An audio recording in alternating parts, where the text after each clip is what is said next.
Good morning. Welcome to this webinar. Today is April 7, 2021, 8 o'clock in the morning. And again, welcome to the webinar, Utilizing the Cover Crop Simulator for Economic Success. My name is Peter Kiveriga, and my co-presenter is Suzanne Five. We are both with Iowa Soybean Association Research Center for Farming Innovation, and we will entertain this webinar. We will probably wait for about 10-20 seconds for everyone to log in and get used to this webinar software. And so let's wait a little bit.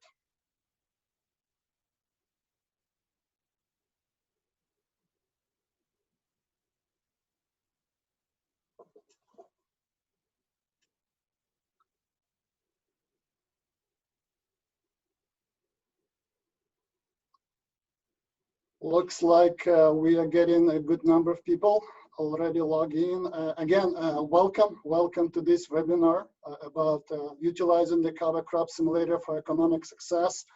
My name is Peter Kiveriga, and my co-presenter is Suzanne Five. We are both with Iowa Soybean Association Research Center for Farming Innovation, and again, welcome. We really were blessed with summer-like weather for the last couple of days, and I know you are busy, probably trying to do some field work or your office work, so we are really cautious with your time. Our plan for this webinar is about 30 minutes. In 5 minutes, I'll give you some introduction about the tool and the project, and then Suzanne will show some of the features of the tool. And again, it's all about cover crop. Cover crop is one of the important tools to improve soil health, reduce nutrient loss, and improve soil quality. Of course, to plant and manage cover crop, there is a cost. So last winter, we developed an online simulator. Excuse me, just a second. Can I advance this? So last winter, we developed this cover crop economic simulator tool, and this is the part of the bigger project, which is funded partially by Iowa and RCS Conservation Innovation Grant. And the idea of this project to build so-called soil health test interpretation portal for farmers, where farmers can submit their soil health test data, which they started accumulating gradually over time, and we can summarize, analyze, and help them to get more sense of this useful information for their management. But here today, we're going to talk only about this cover crop economic simulator tool, which we developed recently. This project is also funded partially by the Iowa Soybean Association and Iowa Agriculture Water Alliance. In developing this tool, we had an advisory team, and this advisory team consisted of several farmers and the CS staff, Iowa State University researchers, which help us to guide application improvement and also make better enhancements of this tool. One of the best way to find this tool, and if you didn't really check it, if you go to Iowa Soybean Association website, IA Soybean with S, soybean.com, and then you go to Research tab here on the right, and you scroll down to Results and Tools, and the tool is the first one. It's called Cover Crop Economic Simulator. Another way to log in into this tool is to use this link. Most of you probably have in your webinar invitation, but again, you can use both ways. In fact, we would encourage you to log in and check the tool, and as we present, you can kind of chug along. The main reason to develop this tool was to give ability a user to have everything in one place, and especially to save money and time by doing this simulation and so-called partial budget analysis. And now the key of this tool was to give us a quick snapshot of whether the cover crop practice, planting, and management can be profitable in your operation. And the last reason to develop this tool was to let farmers and landowners be aware of different cost mitigation strategies, and also some opportunities to generate revenues, which I will show you a little bit later. We're aware of two similar tools out there. One of them is developed by NRCS staff from Missouri, The second one here on the screen, it's a tool developed by Iowa State University Extension. In fact, Dr. Alejandro Plastina, he is an ag economist, extension, presented a couple weeks ago a webinar talking about cover crop economics and research at Iowa State, and he briefly mentioned their tool. Both of these tools are spreadsheet based, so they are based on Microsoft Excel spreadsheets, and they utilize partial budget analysis. Our tool is also based on partial budget analysis or summaries, but it has 5 unique features. One unique feature is ability to use a variety of baseline values. So they are really, user can customize them for specific operation or specific needs. The second unique feature, I mentioned that we present a variety of different cost mitigation and offset strategies, and also how you can get profit or a higher net return using grazing or harvesting forage. Feature number 3, unique feature number 3, it's having this interactive sensitivity analysis. We'll show you a little bit later. So we can plug a variety of yield changes, market prices, and all this interactively will be affected on net return. So again, everything is interactive, and you can use this very intuitively online. The feature number 4, unique feature number 4, is that our tool, it's the first one which utilizes early research from permanent ground cover crop. This is done by a group from Iowa State University by Cindy, Raj, and Ken from agronomy department, and by system ag engineering department, working with Iowa farmers and corporate partners. And again, this is the first time this tool, any tool in the country, has the permanent ground cover crop simulator. And the last unique feature of this tool that we have a variety of so-called social benefits or benefits for good in the tool. And this feature was actually recommended by our advisory team, consisted of farmers and NRCS personnel. So again, these are unique features of the tool. And now I'm gonna switch and let Suzanne present some of the feature and example in the tool. And just would like to remind that if you please submit your questions and in the questions and answer box, or you can give them in hand of the presentation. So again, thank you, and let's let Suzanne show you some of the feature of the tool. Okay. Thanks, Peter. Oh, here, I gotta shrink the little window over here. Oops, am I showing my slides? No, let me get my slides up here. There we go. Okay, so I'm gonna start by just talking about the different parts of the simulator. Across the top, we have what are called tabs. This area here with the flag colors, red, white, and blue, is the net return grid. Below the grid are what we call sliders, and on the left are what we call the pages. The pages have 2 navigation mechanisms, one at the top of the page, one at the bottom of the page, and there's also a reset button. I'm just at this point telling you the names of these items. I'm going to go into great detail on each of them further on in the slides.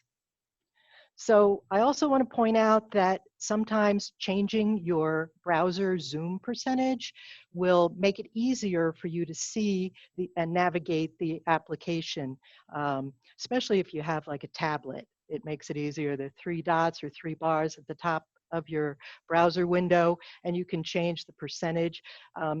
75 to 80% often helps navigating the tool. So there are 5 tabs across the top of the application. Clicking on a tab takes you to that function or that information. The application or the simulator opens to the application itself. Page navigation at the top of each page, there's a menu, drop-down menu, where you can navigate the pages by category, and there are 5 pages. And at the bottom are buttons that allow you to navigate by page number. You can also do previous and next. And on the bottom, near the bottom of every page, is a reset to defaults button that will operate just for that page. So if you make a lot of changes and you want to just start over, you can click that button. It'll only affect the page that you're currently on. So if you like work you've done on other pages, it won't affect that work. So there are 3 pages that are involved in the calculations, page calculations that are included in the dynamic net return, which shows up on page 1. And these are page 2, 3, and 4. And I am going to talk about each one in detail in the following slides. But these are the only pages that will affect the dynamic net return, which shows up on page 1. So let's start with page 1. And I don't know if that's been showing the whole time, I hope not. Page 1 is field and market information and the dynamic net return. So this is where we just want to get an idea for the field that you're looking at. What is the crop that it's going to go into? What is the average yield in bushels per acre for this field? And what is the current grain market price? The 2 crops that we have, are corn or soybean. And for purposes of demonstration, I'm going to leave the field size at 1 acre, just to simplify talking about the tool. So you establish these things. Now you notice that at the bottom of the page, the dynamic net return, the box is pink, and the values show that there is a cost. And as Peter mentioned, farmers know better than anyone, if you are planting a crop, there are going to be costs. So we start there. There are also 2 checkboxes on this page. One that says checkbox for cost savings if you consider reducing tillage. If you hover, a lot of places in the tool, if you hover, you will get more information. And here, if you hover over this box, it'll tell you if you no-till or strip-till, congratulations, you are already receiving these cost reductions. So the tool, as Peter mentioned, is a partial budget analysis. We do not want to include savings you are already receiving. We just want to include new savings that might be available to you if you go from your current system to cover crops. So, cost to establish. On this page, we have 2 drop-downs. One is for the annual crop, or as Peter mentioned, perennial ground cover. There are 2 options here you can look at. For the annual crops, there's a list of 4 different common successful cover crop practices that are currently used in Iowa. We hope to expand this to include a few more. We don't want to get it overly complex, but we're hoping to include a winter kill seed only.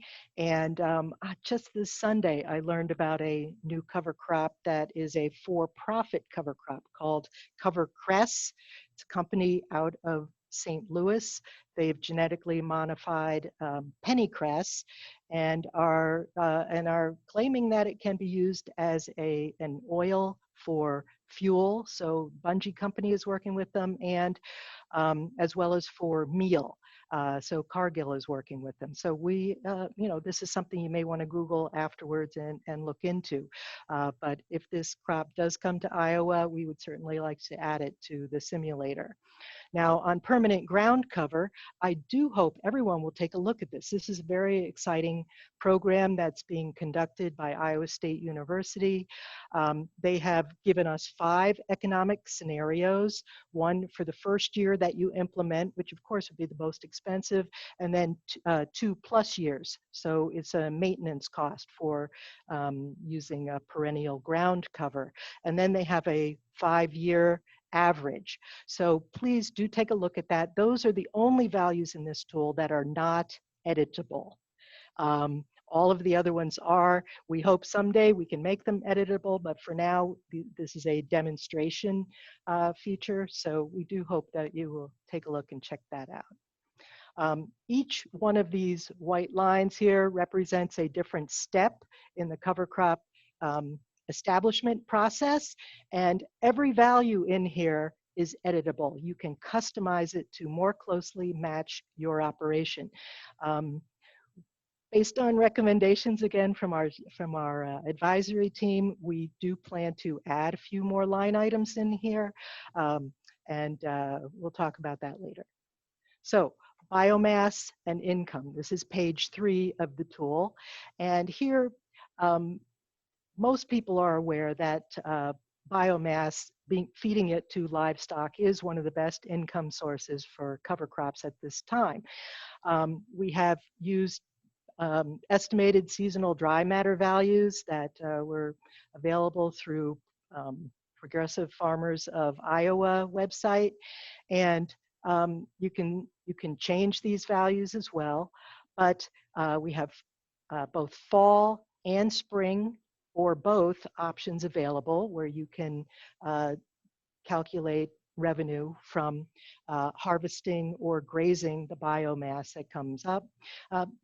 Everyone knows biomass is going to be variable depending on the weather, depending on a number of things, planting date and so forth. So these values will vary, and you can change them and take a look and see what comes up. The values that are shown in each of my slides for selected values are the ones that I'm going to use in my final demonstration. Just so you know that these are values. The $6.91 for fall harvest of forage is going to be one of the values that shows up in my final outcome. So cost mitigations and offsets. I think everyone needs to know that state and federal cost share programs exist, and they are here to motivate farmers to try these practices. Our drop-down list includes some general values that'll put you in the ballpark.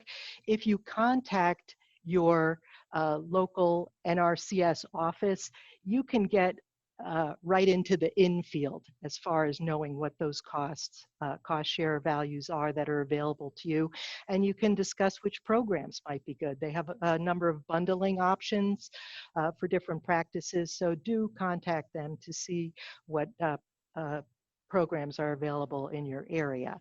Another thing that we have included here is ecosystem service companies. These are forming to pay farmers for using cover crops for carbon sequestration and improved water quality.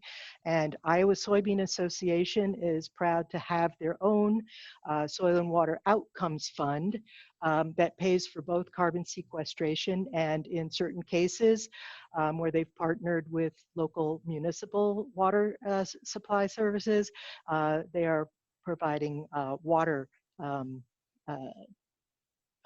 quality outcomes payments.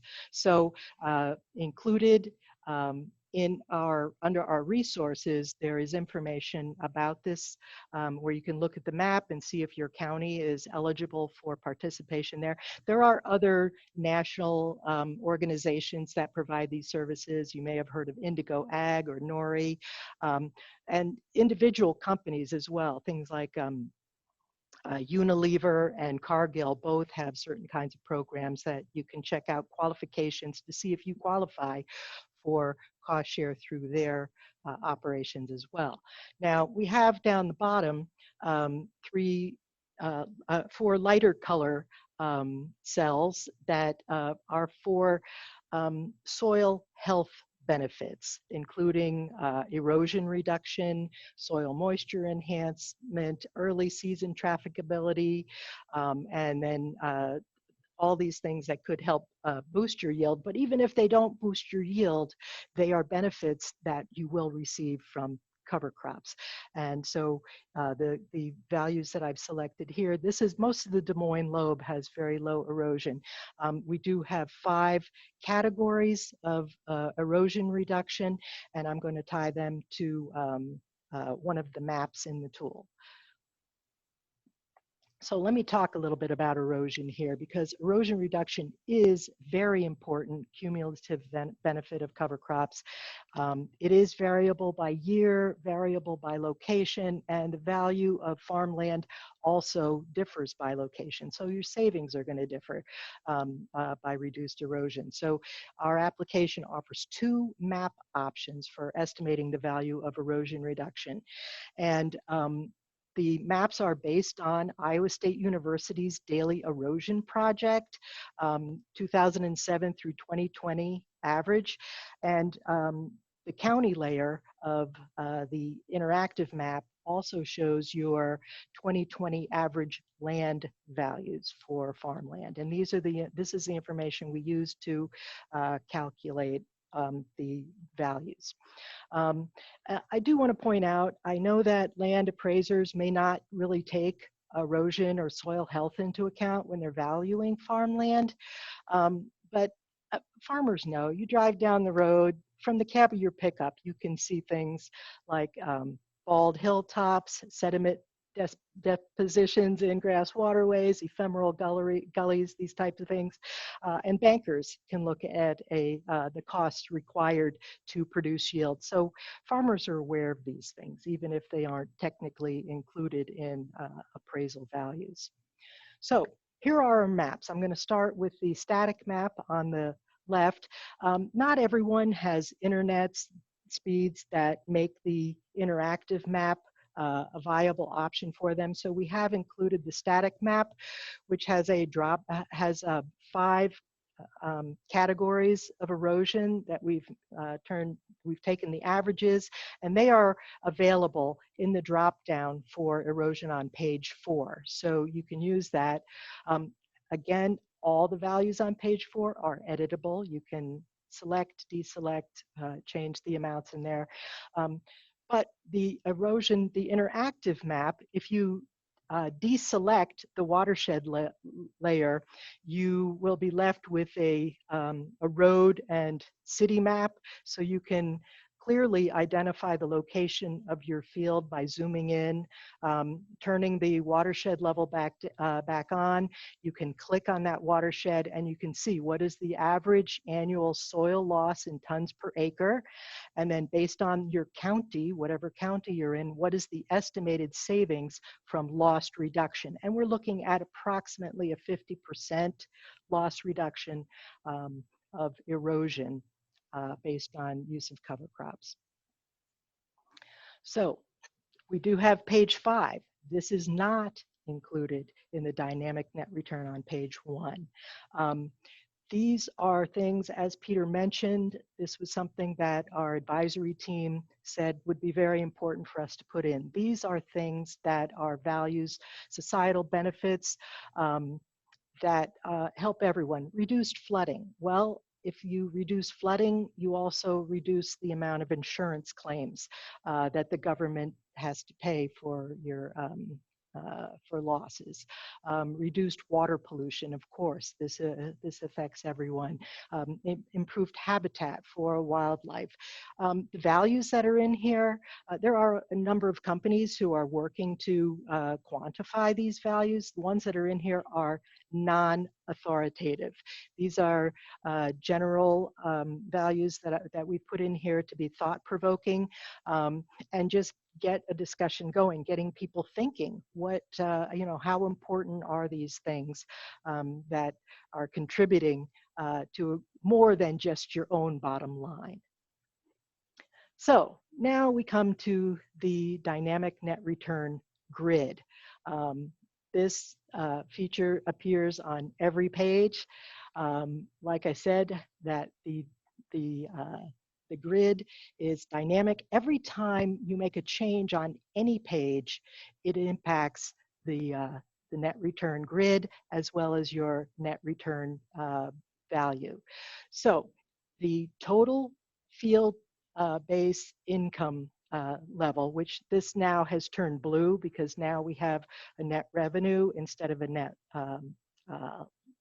cost for the field based on the each of the individual pages, the changes that were made there. This value, the value that shows up here, will also populate the center row of the grid. This is your net return if there is no change in yield due to cover crops. So that value will stay the same no matter what the market price is, and because your yield hasn't changed at all. Now, the blue rows going up are for a yield increase, if there's a yield increase, and the red rows going down are if you experience a yield decrease. Now, the zero yield change is based on whatever you have indicated is the average yield for this field.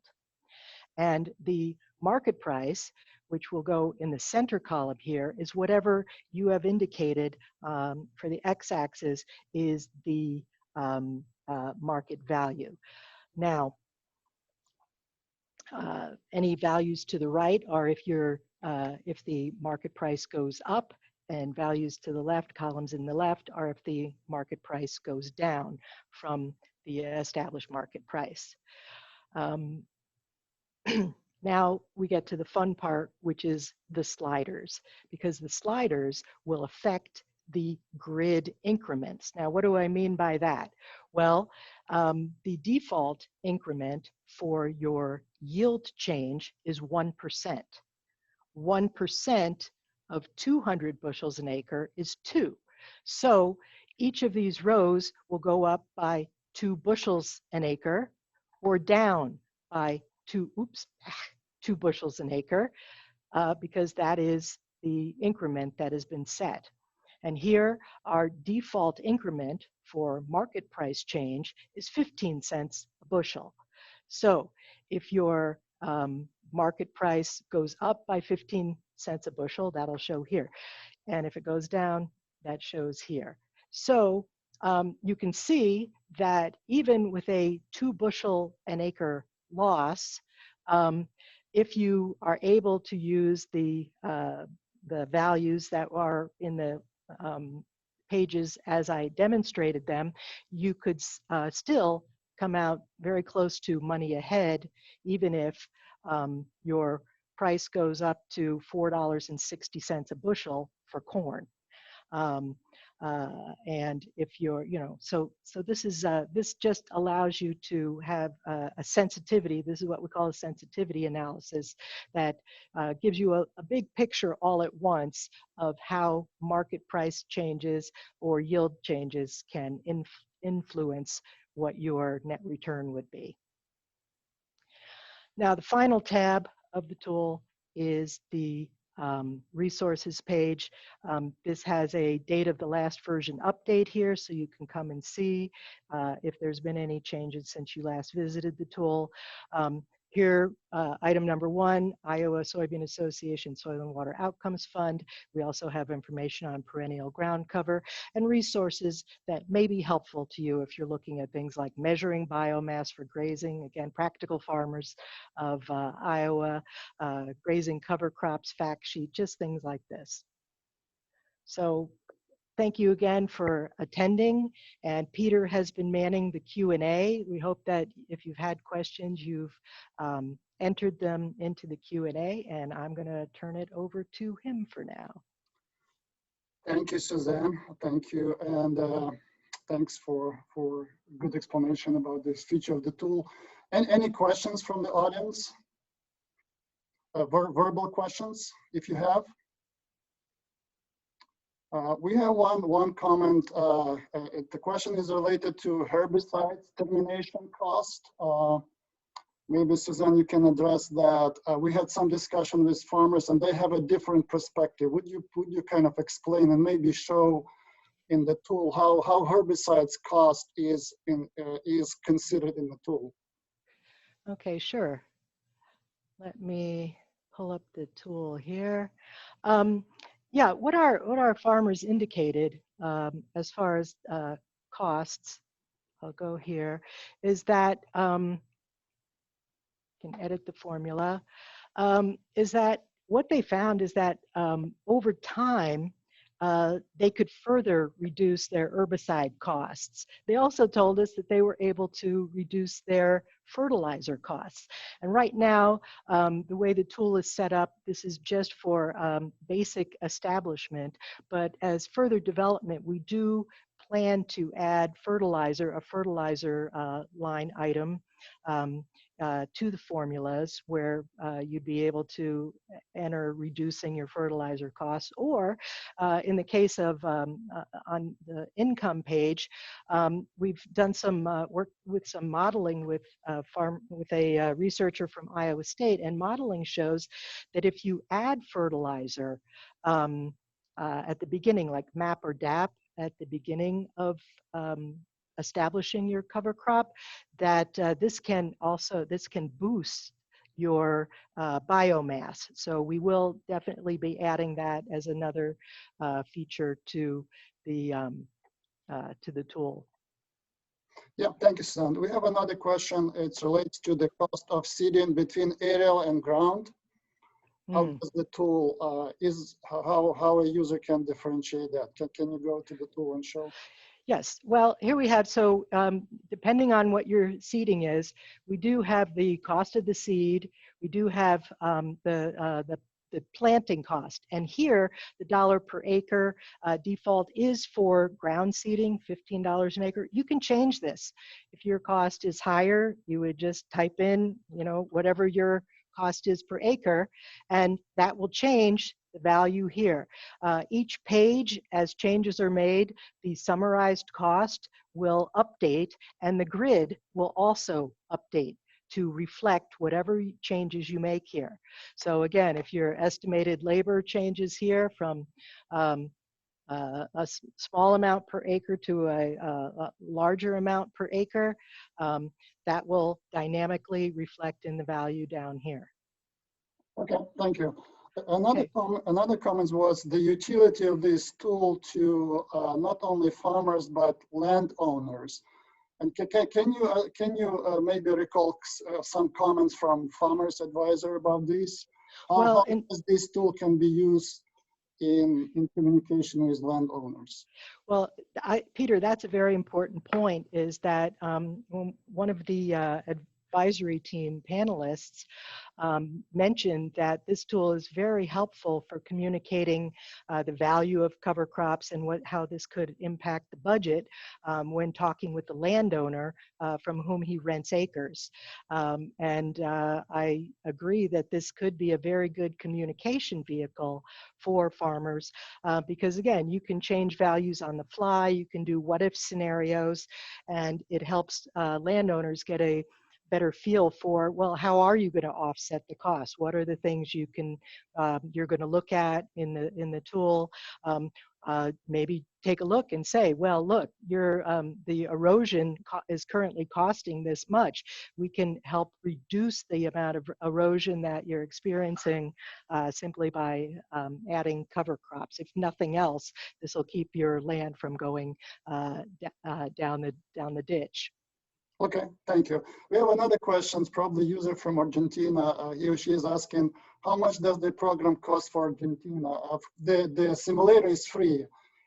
Yes. That's open for public, so I'm not sure whether this addressed the questions or not.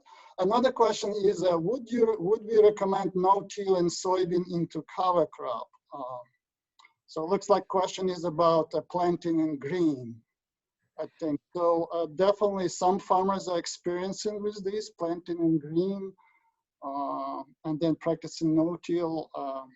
One of the benefits of this is that cover crop biomass accumulation can be large, and that can be reflected in the calculations. Of course, you have to have a specific planter and so on.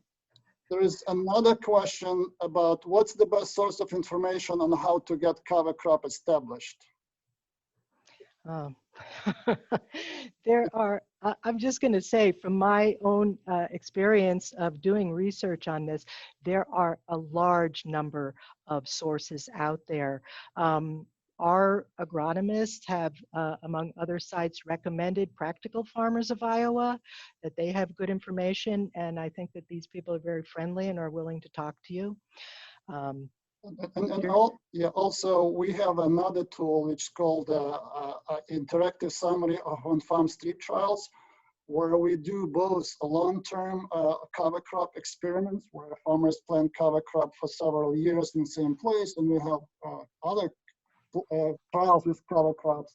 And this tool called ISOFAST online can also be used to get some information about cover crop establishment. And of course, Iowa State Extension is another good source. Of course, yes. Other private industry as well. Yeah, one other point that came up from our advisory team had to do with terminating cover crops.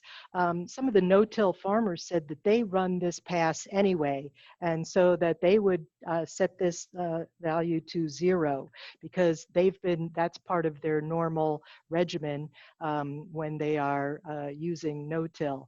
So that's another factor that I think people might want to take into account. Sure. We have another question. I know that people definitely have a time constraint, but probably the last question: can we produce a printout of the simulation? Of course, not now, but we are working on that. That was considered originally, but we have some technical challenges. Yes, the tool will be able to print out and save PDF a lot of different simulations at the same time. So yes, it will be. Hopefully soon. A good question. Mm-hmm. Yeah, for now, you might just need to do a screen capture yep. In order to collect the information. So I know some people have to leave. If you want to stay, we are here. So thank you for attending our webinar and for good questions. And again, maybe Suzanne, you can show again how people can get this tool. What's the best way to get this tool or access this tool from the Iowa Soybean Association website? Okay, certainly. So if you go to the Iowa Soybean Association website, which as Peter mentioned is iasoybeans.com, you click on research and research results and tools. Can you share your screen? Oh, am I not sharing my screen? I'm sorry. Let me do that. I think there's 2 buttons you have to push for sharing the screen. Okay, so here we have the page, but I can also go live to the tool itself.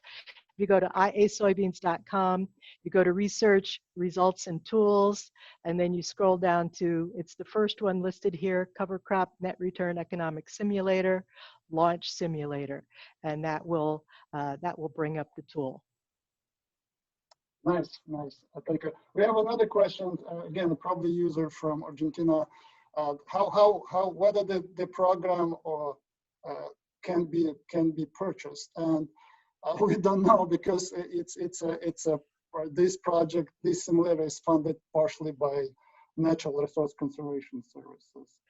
Yeah, it's right now it is free. You'd have to do your own calculations, calculating from dollars and acres into hectares and whatever other monetary value you would like, but you are free to go to the website and use the tool, experiment with the tool, and you just have to manually do the conversions yourself though, out of dollars and out of acres. Okay, we probably can stay maybe in 5 more minutes. We still have about 15 users, 15 attendants who are still with us. And again, if you have questions, you can type in. One of the questions was related exact calculation of the cost of erosion. And I know you kind of explained that some of the assumptions we use. Of course, we use the Iowa State University erosion project estimate, but also we assume that we would lose soil and then the land value. So having some average estimate of losses of soil and then the land value, we can come up with some estimates, assuming maybe that cover crops are maybe 50% effective in erosion or less and stuff like that. So that's where kind of our assumption in these calculations. There's another question. How evaluate the benefit to the society, other not just to farmers, but to the society in general? Definitely, that's a tough science in some sense, but so you shouldn't show it. Some of these estimates are not only for farmers; they're kind of societal benefits. And again, it can depend on assumptions, location, geography, and practices, and so on. Yeah, we have not tied these values back to the individual field. They are much more difficult to calculate precisely, which is the reason we're not tying them back to individual fields. But just in general, these are things that have been identified as ways in which cover crops help society as a whole, reducing, like I said, insurance payments, reducing flooding, especially along rivers and so forth. Having those roots to hold the soil in makes a huge difference, and does having them absorb moisture really does help. Thank you. And again, we would like to finish our webinar and question and answer section.